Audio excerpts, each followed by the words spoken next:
fluid situation in West Asia, like our correspondent Susan Tehrani did mention earlier.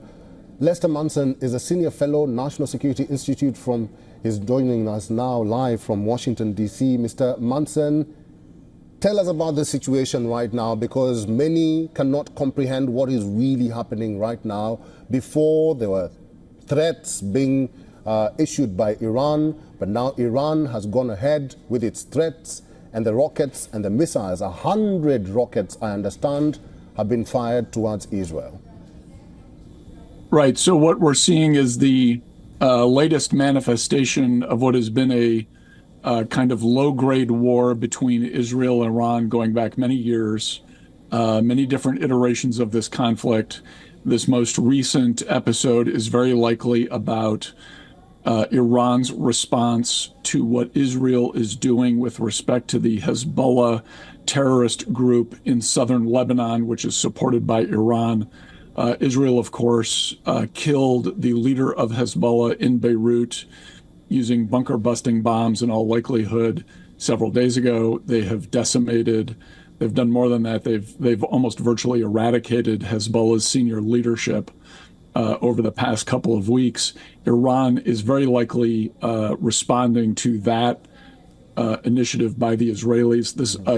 This is all part of a much larger and longer-term conflict between Iran and Israel. And so while it's a little unclear in what the details are, as you pointed out, this is very likely 100 or more ballistic missiles coming from Iran into Israel, at least some of which appear to be shot down by Israeli missile defenses and perhaps the missile defense systems of allied nations such as the United States and perhaps even other countries in the Middle East.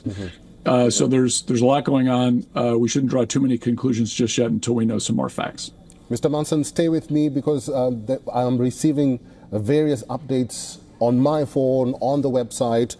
We do understand right now there's a statement that has been issued from the IRGC, which says that missile attacks are directed at military targets in Israel, which was in retaliation to Israel's killing spree against Hamas and Hezbollah leadership. We do understand also that Jordan has suspended air traffic and Israel has grounded flights. Jordan's state news agency reported that it has suspended air traffic temporarily. Israeli army radio reports, meanwhile, that takeoffs and landings have been halted at the Ben Gurion airport. Once again, the takeoffs and landings have been halted at Ben Gurion airport. The Israeli military has urged people in the country to stay in the protected area until further notice. The statement by the IDF also says that the explosions you hear originate from interceptions or falls. Munson, we did have a sort of warning from the United States Defense Secretary, who said that if Iran does go ahead with the attack or with firing rockets towards Israel, then they will face severe consequences. What are some of these consequences that the United States is talking about? Well, that's a very good question, and I think it's in many ways good that the United States is not saying exactly what those consequences would be. Let's recall there was an Iranian attack on Israel back in April of this year, a slightly different attack, mostly using drones and cruise missiles, which are arguably a little bit easier to shoot down. 99% of those missiles and drones were in fact shot down by Israel, the United States, and a coalition of other nations when that attack was launched. So what will the impact of this be? I think it remains to be seen how much damage is done by this attack, if any. Are those missiles in fact aimed at military targets?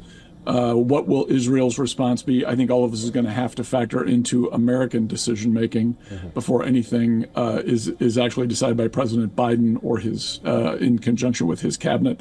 So I think we're looking at a very uncertain time over the next few hours, and so we should all be, of course, concerned. Anytime there's violence of this kind, it is likely there's a chance it'll spiral out of control.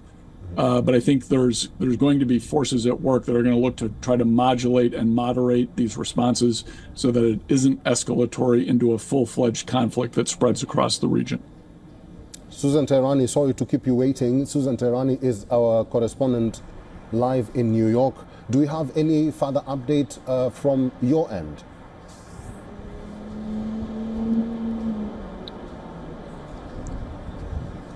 Yeah, as our guest was saying, this is such a fluid situation right now. We're getting updates as we're speaking. We did hear from Iran claiming that dozens of missiles were fired at Israel.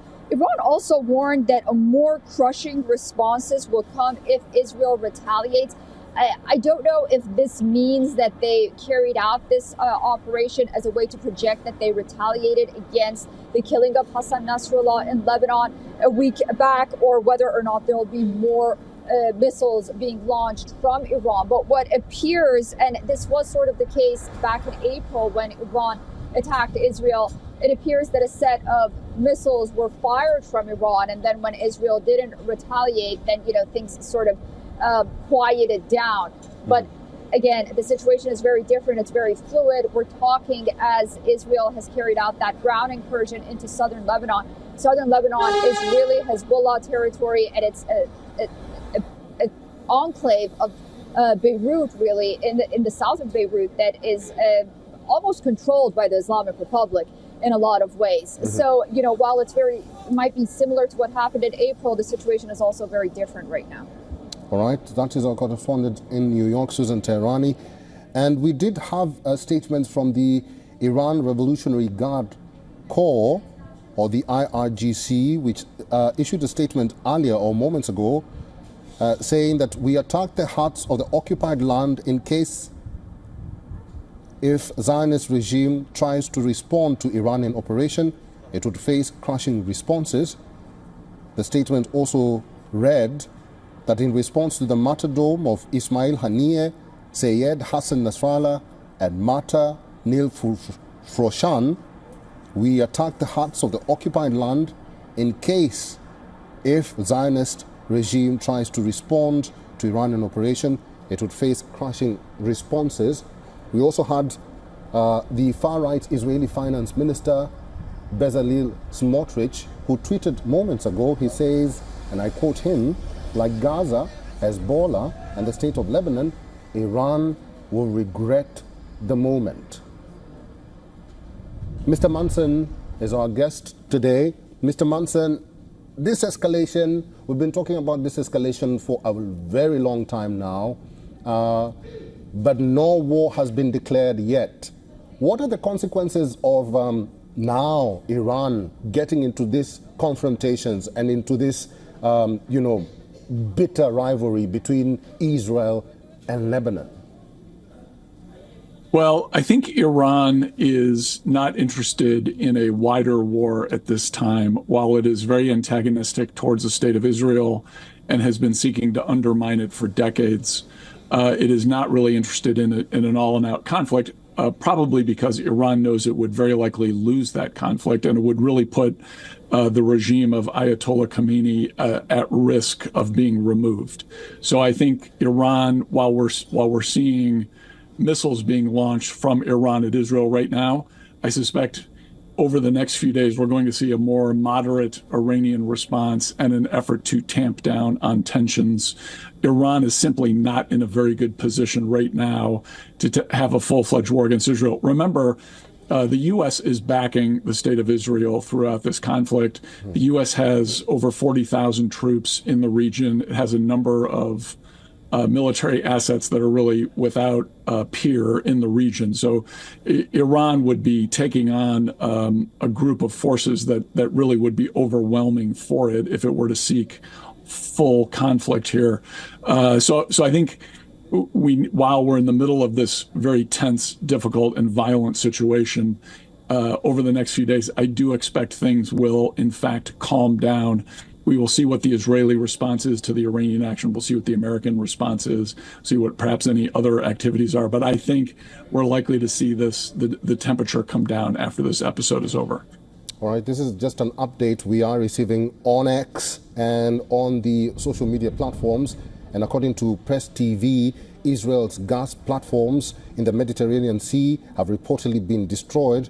I think that's the fire that you were seeing on your screens earlier today when the rockets started raining on Israel.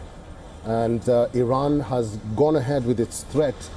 What you're seeing on your screen are live visuals. These are rockets being fired directly from Iran all the way to Israel, Tel Aviv, and Jerusalem. And all the residents in Tel Aviv and Jerusalem have been told to hunker down or bunker down and take shelter as much as possible and wait for further information from the government and the Israel Defense Forces. The Israel Defense Forces are updating their people through social media on X. I will be reading some of the statements that they are providing the Israelis through social media. On X, all Israeli citizens are in bomb shelters as rockets from Iran are fired at Israel. They've given an update 20 minutes ago. Sirens continue to sound around Tel Aviv and Jerusalem. And we do understand, we spoke to our correspondent earlier, Jody Cohen, who was currently taking shelter. And she did say that sirens have been sounded in that area where she is. Hezbollah is upset that the IDF exposed their plans to massacre Israelis. This is according to the IDF, who have issued a statement on X. So they decided to target innocent civilians by firing a barrage of rockets. All right, if you're just joining us, this is the latest from Israel. And we do understand that more than 100 missiles or rockets have been fired towards Iran. Stay with us. This is WION World is One. We will take a short breather. We'll be right back. For all the latest news, download the WION app and subscribe to our YouTube channel.